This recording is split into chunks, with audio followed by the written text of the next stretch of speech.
एक समय की बात है। एक युवक था जिसने प्रेम में धोखा खाया था।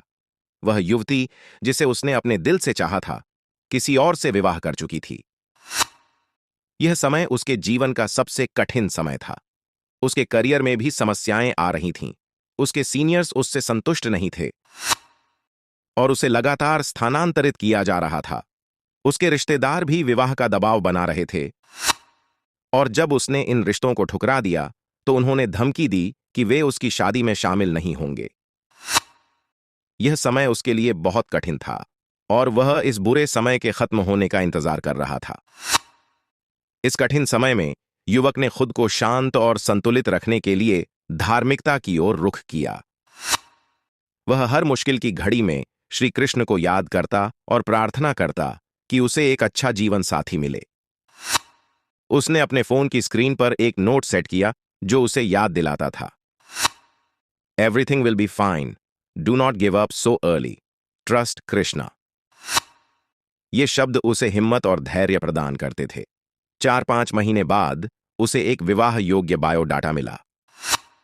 उसने भी अपना बायोडाटा भेजा और वे दोनों इंस्टाग्राम पर जुड़े। उन्होंने मिलने का निर्णय लिया और परिवारों से भी अनुमति ली।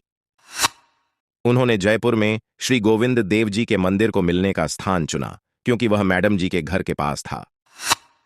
मैडम जी ने उसे बैक गेट पर मिलने को कहा, लेकिन ओला ड्राइवर ने उसे फ्रंट गेट पर उतार दिया।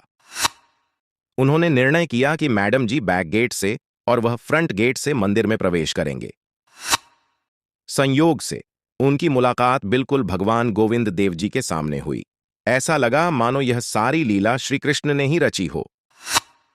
जब वे दोनों दर्शन करने आगे बढ़े तो उन्हें अंदर से एक आवाज सुनाई दी, जैसे भगवान कह रहे हों कि यही सही है।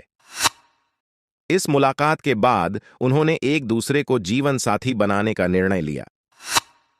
कुछ रिश्तेदारों ने अड़चनें डालने की कोशिश की, लेकिन भगवान गोविंद देव जी की कृपा से सब दूर हो गईं।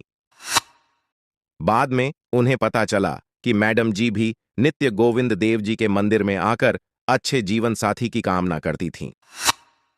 इस प्रकार उनके रिश्ते के साक्षात गोविंद देव जी स्वयं बने, कोई अन्य रिश्तेदार नहीं। भगवान गोविंद देव जी ने उनकी जोड़ी बनाई और उनकी सभी समस्याएं सुलझाईं। अब वे दोनों अपने जीवन में खुश हैं और भगवान श्री कृष्ण के प्रति अपनी आस्था और भी बढ़ गई है। जय श्री कृष्ण।